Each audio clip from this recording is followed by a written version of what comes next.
अब पारस पत्थर का गुण बताते हैं कि लोहे को सोना कर देता है।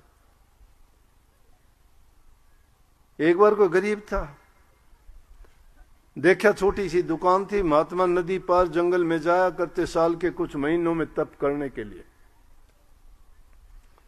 तो जब जा रहे थे उस दुकानदार को देखा, गरीब बेचारा 2-4-5 रुपए कमा लेता, चाय की दुकान थी। उसने सोचा कि गरीब आदमी है, महात्मा के पास पारस पत्थर था, वो दे दिया उसको कि ये ले, मैं इतने दिन के बाद आऊंगा और इससे तू सोना बना लेना। उसने उठा के और रख दिया।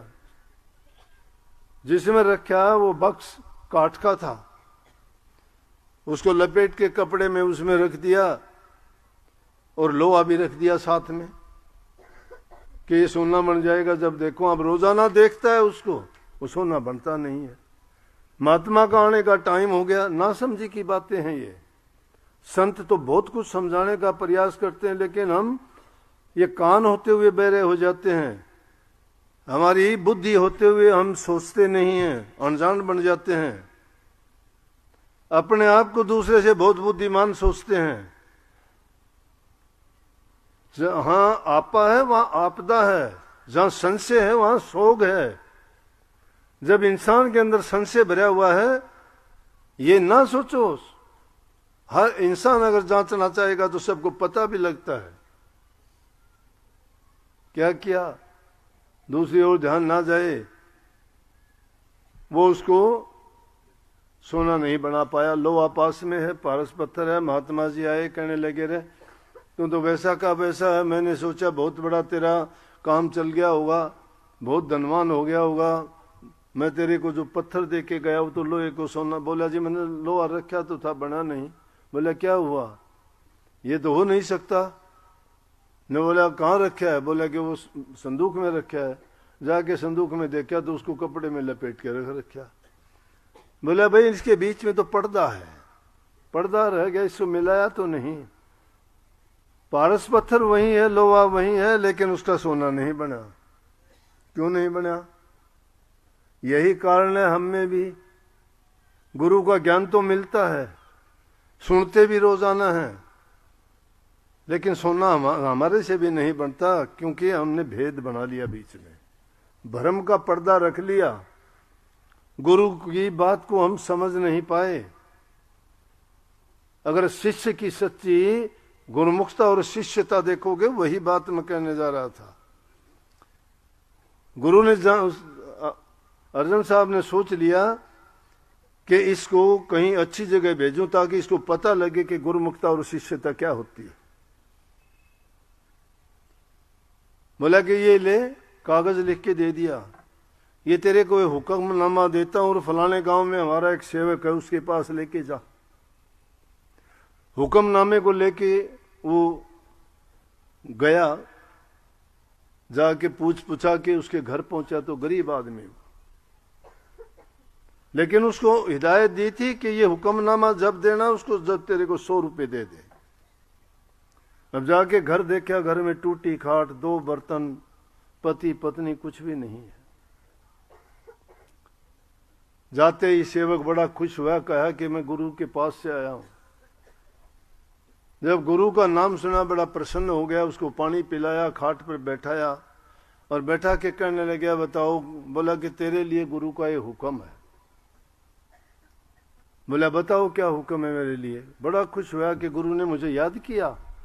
धन्य हो गया कि गुरु को मैं याद हूं कि मैं शिष्य हूं उनका। इससे ज्यादा मुझे कुछ नहीं चाहिए। जब उनके दिमाग में मेरे प्रति ये है कि मैं उनका शिष्य हूं, मुझे इससे ज्यादा दुनिया की कोई पदार्थ, कोई चीज की जरूरत भी नहीं है। बोले बताऊं तो जब का आपको पहले इसको आप लेने के लिए मुझे 100 रुपए दो।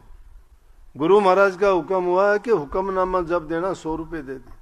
अब 100 रुपए कहां से लाए गरीब आदमी?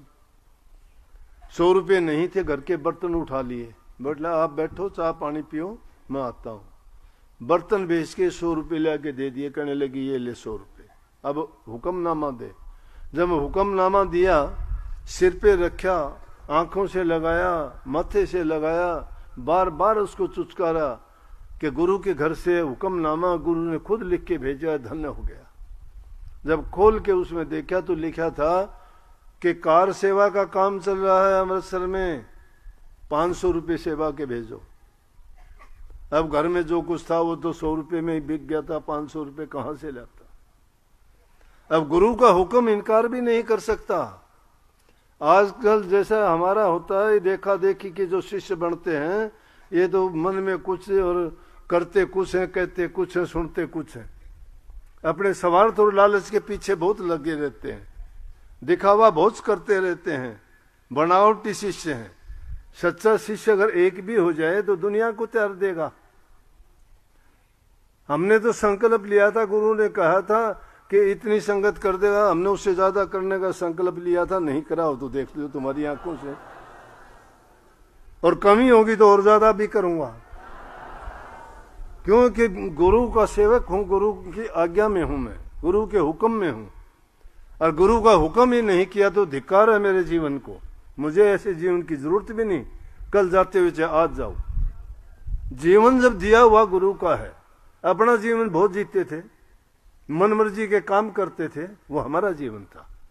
लेकिन जब से गुरु की शरण ली, हमारा जीवन ही नहीं रहा, तन मन धन अर्पण कर दिया, किसी लालच और स्वार्थ के लिए नहीं, इस इंसानी चोले के कल्याण के लिए, इसके लिए भी नहीं। गुरु का हुक्म यह था संसार के जीवों के लिए। गुरु तैयार करता है, लेकिन किसको करता है? जो होने तैयार होता है उसके लिए। दुकानें बहुत खुली हुई हैं, हर कोई दुकान खोल लेगा, ना गुरु को जानता है, ना नाम को जानता है, ना उनके पास तप है, ना त्याग है, कुछ भी नहीं है। गुरु की शरण में रहना बड़ा कठिन है।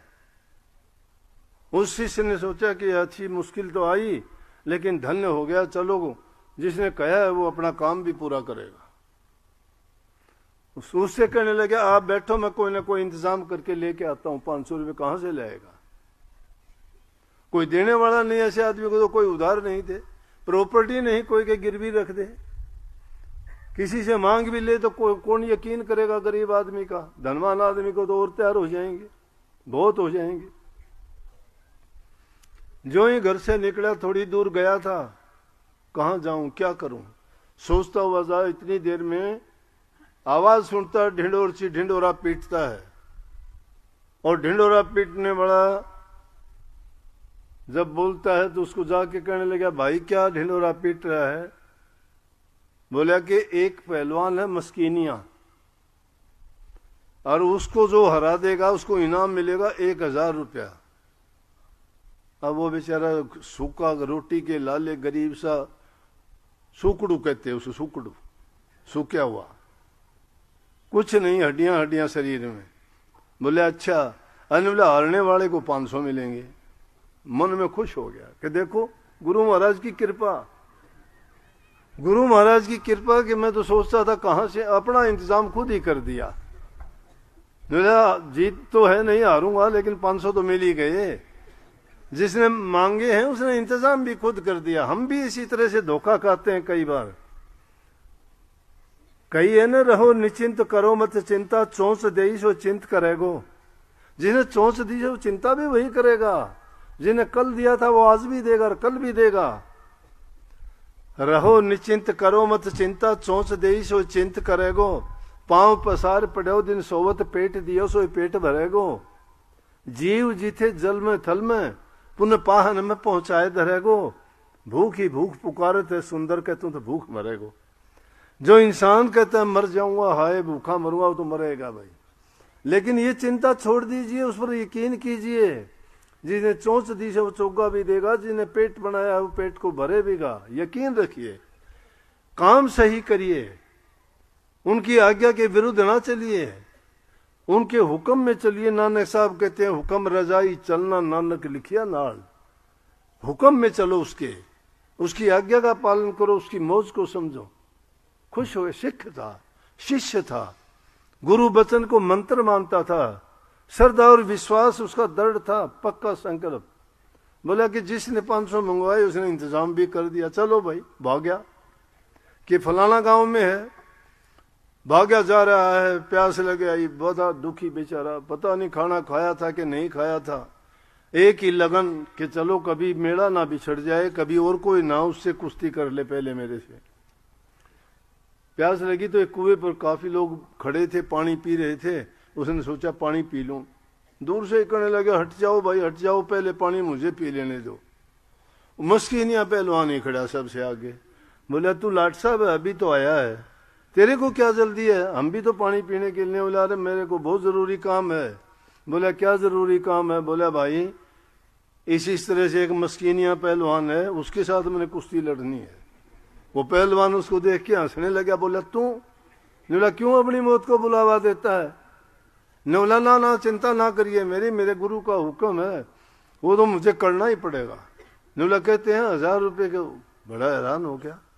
बोला तू तो उसके एक दो झटका भी नहीं उठ सकता, जाते ही मरेगा तू तो।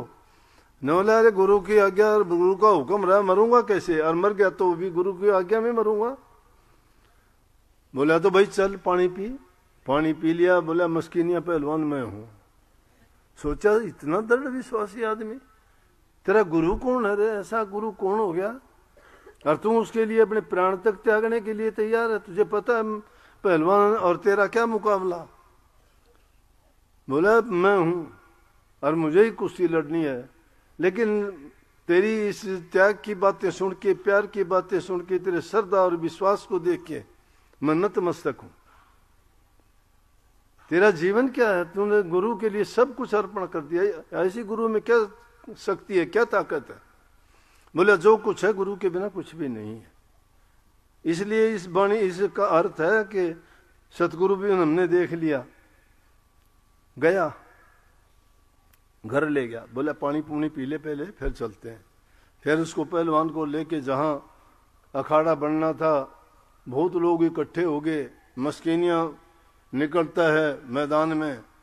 बोला भाई कोई भी जो इससे कुश्ती करेगा, इससे जीत जाएगा, उसको 1000 रुपये, जो हार जाएगा उसको भी 500 मिलेंगे। वही निकला, निकल के उसने हाथ मिला, दुनिया ताड़ी पीटने लगी। बोले अच्छे मूर्ख है, मरेगा ये पहलवान, ये सुखड़ू है, क्या है ये? सूखा पड़ा, ये तो एक झटका भी नहीं उठेगा, इसके प्राण जाएंगे। ये पहलवान बड़ी मुश्किल होगी। लेकिन उसने कह दी थी बोला घबराना नहीं। बोला 2-4 बार कभी ऊपर नीचे मैं हो लूंगा, लेकिन आखिर में मैं लेट जाऊंगा तो मेरे ऊपर बैठ जाना। गुरु की बात को ऊंचा रखने के लिए, हंसने के लिए नहीं। सोचो कि उसकी कही हुई बात को, सुनी हुई बात के कारण ही उस आदमी में भी ऐसे विचार बदल गए कि एक आदमी अपने गुरु के लिए प्राण न्यौछावर करने के लिए तैयार बैठा है, तो कोई तो बात है।